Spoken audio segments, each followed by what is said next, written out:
Have you ever noticed these hidden details in The Simpsons? We're all familiar with the animated classic, The Simpsons, renowned for its clever humor and cultural references. But did you know it's also a treasure trove of hidden details and subtle nods that often go unnoticed? From real addresses to celebrity voices, hidden jokes, and even future predictions, The Simpsons is a labyrinth of clever intricacies. So, pull up a chair, grab a donut, and join us. Let's dive into the world of Springfield and uncover these hidden treasures. Did you know that 742 Evergreen Terrace, The Simpsons' home, has a real-world counterpart? Yes, you heard it right. The world of The Simpsons is not as fictional as you might think. Many of the show's iconic locations are inspired by real-world places. Let's dive into some of these locales that have left their mark on the beloved series.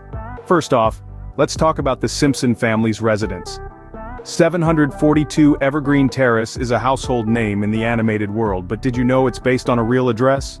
The creator of The Simpsons, Matt Groening, grew up in Portland, Oregon, and the street names in the show are often borrowed from his hometown. The real Evergreen Terrace is a street in Portland, though the actual house number 742 doesn't exist. The spirit of The Simpsons' home is alive and well in the Pacific Northwest. Next, we have the infamous Moe's Tavern, the local watering hole for Homer and his friends. While the real-world inspiration for Moe's isn't a bar, it's a restaurant in Portland named Whiffy's Fried Pies. Groening used to frequent this spot, and it's believed that its quirky charm and local appeal were the inspiration behind Moe's Tavern. Then there's Springfield Elementary School, a place where Bart Simpson constantly finds himself in trouble. The school is based on Ainsworth Elementary School, which Groening attended as a child. Like Springfield Elementary, Ainsworth is known for its distinctive architecture and large schoolyard. And let's not forget about the Quickie Mart, the Simpsons' go-to convenience store. You might be surprised to learn that the Quickie Mart is inspired by 7-Eleven stores. The convenience, the quirky products, and the ever-present Apu behind the counter are reminiscent of many convenience store experiences. Isn't it fascinating how reality can sneak its way into our favorite animated series? The Simpsons skillfully blends the real and the fictional, creating a world that feels both familiar and fantastical. Next time you watch the show, see if you can spot these real-world addresses. The Simpsons is known for its celebrity guest stars, but did you know some celebrities voiced multiple characters? One of the many reasons we all love The Simpsons is the array of star-studded guest appearances. But what's even more fascinating is when these celebrities lend their voices to not just one, but multiple characters throughout the series. Take Kelsey Grammer for example, beloved for his role as Dr. Frasier Crane. He brought to life not one, but two characters on The Simpsons. Most of us are familiar with the dulcet tones of Sideshow Bob, but did you know Grammer also voiced Bob's brother Cecil? The sibling rivalry between these two characters is made even more hilarious by the fact that they share the same voice actor. And then there's Joe Mantegna. This talented actor is best known in the Simpsons universe as Fat Tony, the suave and intimidating mob boss. But Mantegna's voice can also be heard in other characters like the Fat Tony lookalike from the episode Bart the Murderer, and Fit Tony in Donnie Fatso. Another celebrity who's shown their vocal versatility on the show is John Lovitz. From Artie Ziff, Marge's high school prom date, to Llewellyn Sinclair, the eccentric theater director, Lovitz has brought a unique flair to several characters throughout the series. Did you ever think that the voices of Patty and Selma, Marge's chain-smoking sisters, sound familiar? You're not wrong. Both characters are voiced by the talented Julie Kavner, who also lends her voice to Marge Simpson herself. And let's not forget Marcia Wallace, who voiced both Edna Krabappel, Bart's teacher, and the receptionist at Dr. Monroe's Family Therapy Center. Her distinctive voice brought a unique charm to both characters. It's incredible how these stars have used their vocal talents to create such distinct and memorable characters. It's a testament to the show's commitment to quality and detail, and it gives us as viewers something extra to look forward to. So the next time you're enjoying an episode of The Simpsons, keep an ear out for these familiar voices in future episodes. The Simpsons is famous for its humor, but some jokes fly under the radar. It's these hidden gems that often go unnoticed, but once discovered, they add an extra layer of amusement to the show. Among these hidden jokes are the background signs that often flash across the screen for a mere second or two. For instance, you have Sneed's Feed and Amp Seed, a seemingly innocent store name until you realize that it's a clever play on words.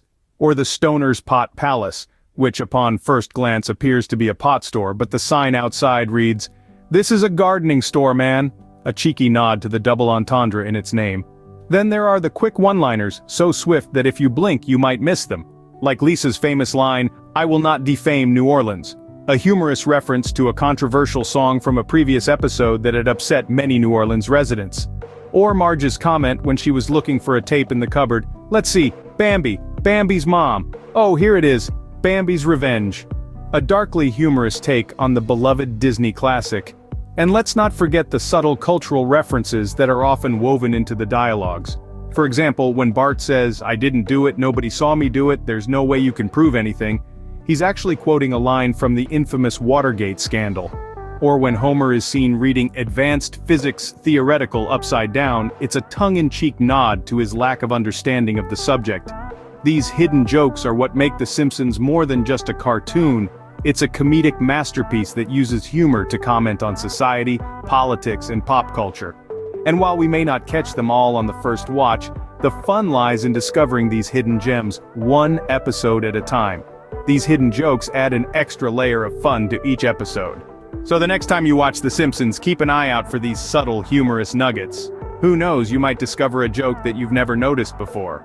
The Simpsons has a knack for predicting the future, but how many of these predictions have you noticed? The residents of Springfield have been dropping hints about real-world events years before they actually happened. It's uncanny, really. They've got this eerie knack for foreseeing the future, and it's not just once or twice, it's happened multiple times.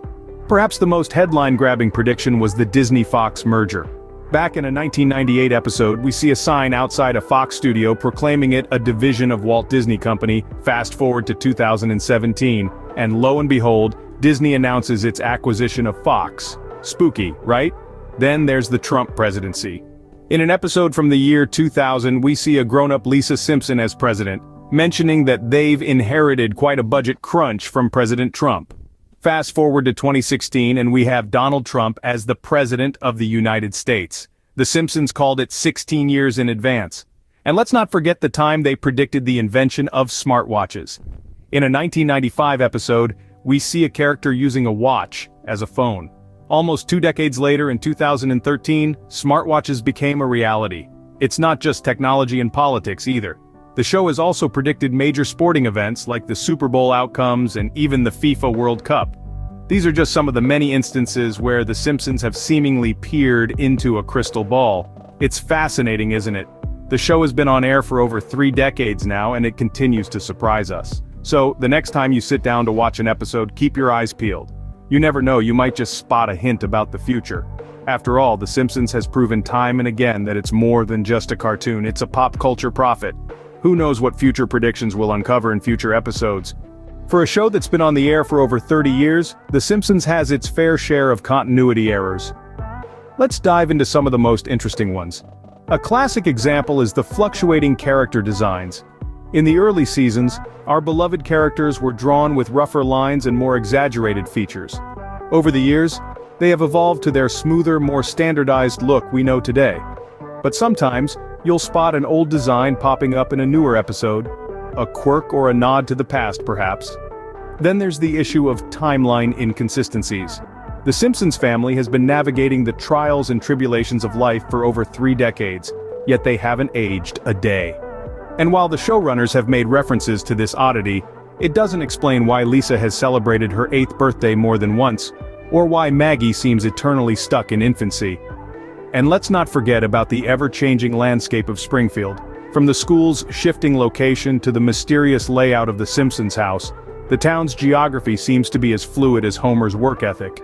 Despite these inconsistencies, or maybe because of them, The Simpsons continues to charm and entertain us.